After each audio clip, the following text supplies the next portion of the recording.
بسم الله الرحمن الرحيم الحمد لله رب العالمين والصلاة والسلام على محمد وعلى آله وصحبه وسلم.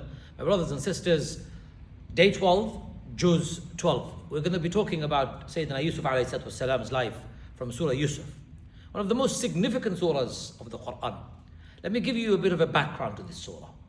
When the Quraysh were asking the Prophet of Allah to tell them a story of significance, a story that would demonstrate something unique, a message of uniqueness, because the Quraysh were complaining that the Jews and the Christians have what amazing stories that they are narrating. What story can Prophet Muhammad tell them? Prophet of Allah waited for revelation to come, and Allah responded to this question by revealing the entire surah, Surah Yusuf. The Surah Yusuf was revealed in its entirety, and Allah tells the story of Yusuf in its entirety from beginning to the end. And the story begins by saying, and we tell you the best of stories.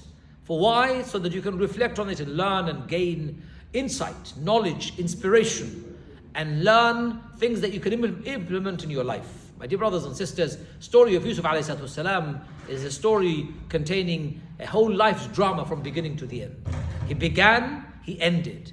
And through that life that we discuss and we learn about, it's all about ups and downs. It's intrigue, it's mystery, it's betrayal, it's family drama. Yusuf had several brothers, and they were jealous of the fact that Yusuf was being loved by his father, and they felt he was giving Yusuf preference. They felt that Yusuf was being treated, young Yusuf was being treated better than them. So they felt jealous. And out of jealousy, they decided to conspire. They decided to do something about Yusuf and harm so that they would get their father's love and attention a bit more. In that process, they came to a conclusion, or they came to a decision that they will banish him. Some of them said kill him, some of them said no. The eldest amongst them said no, let's not kill him. Let's put him somewhere. Let's banish him in a faraway place from where he can never return. So they went to their father and said, Dad, would you allow us to take Yusuf to play with us far away? Prophet Yusuf, his father of course was a prophet. Yusuf was young. Yaqub told Yusuf and his brothers, no, don't take my young son, because I'm worried that you'll be lazy, you'll be negligent, and harm may befall him. My brothers and sisters, eventually they persuaded their father, and he took Yusuf young Yusuf, to a trip, and there they conspired. They threw him in the water well, and in the water well they left him, and then they took Yusuf's shirt, smeared it with a killed animal, and returned it to their father to say, our father, while we were playing, a wolf came and took our brother away. We fought with the wolf, were able to rescue his shirt, but couldn't rescue him.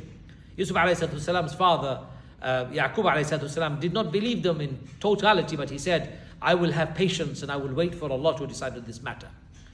Yusuf young Yusuf, was picked up by a passing caravan from the water well. They took him into the markets of Egypt and sold him as a slave.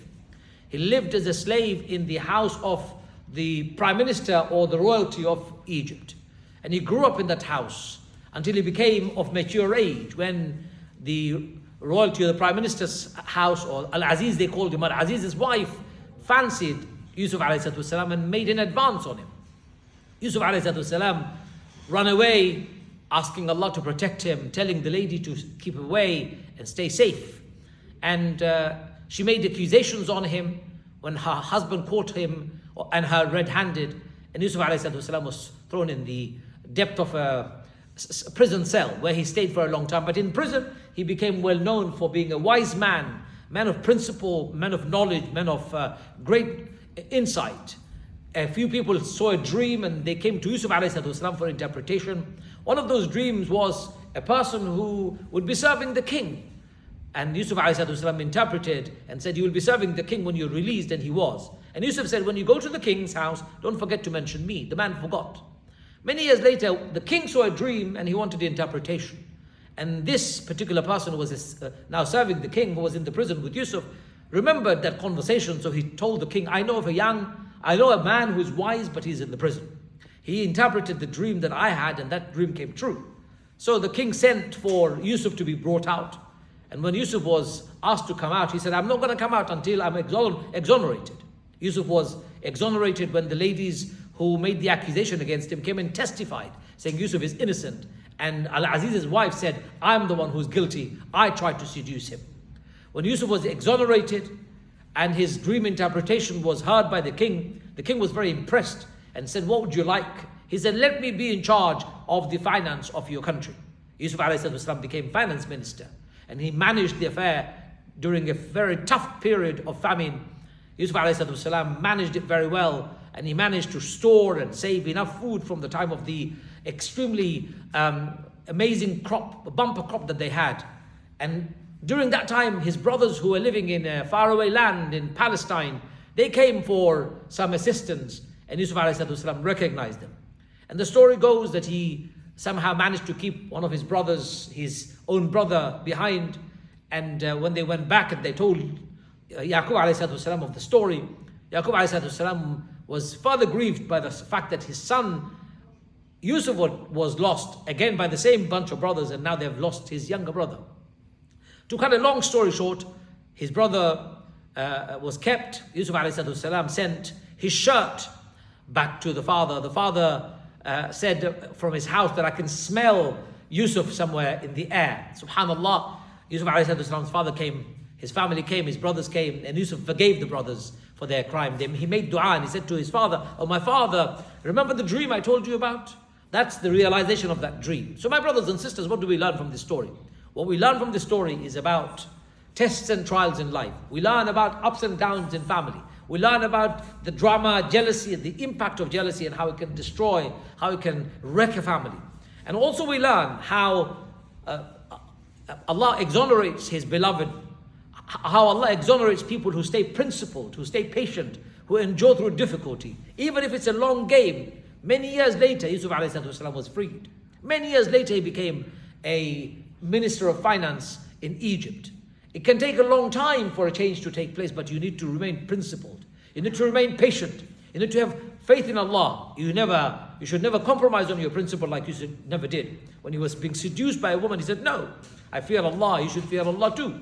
My brothers and sisters, overall the message of love, message of forgiveness is what this surah finishes with. And we learn that for us to be successful, we need to be forgiving, we need to be loving, and we need to understand that Allah is the one who gives honors, and Allah is the one who takes away honors. I make dua to Allah Azza wa Jal that He gives us all the understanding, the insight of life. We learn from the life and the story of Yusuf ﷺ, learn to have patience, learn to go through tests and trials and be patient. Learn the tests and trials will make us stronger, more resilient, and we learn not to be beguiled by or fall into the temptations when temptations are thrown in our direction. And Allah will exonerate us, honor us, elevate us, and give us honor in this world, in the hereafter, and certainly victory. And the final icing on the cake is forgiveness. We learn that forgiveness can win everything and anything. And Yusuf ﷺ forgave. We learn forgiveness too from this surah. We may make dua to Allah that Allah enables all of us to practice what we have learned from this particular surah, Surah Yusuf. وآخر دعوانا أن الحمد لله رب العالمين والسلام عليكم ورحمة الله وبركاته.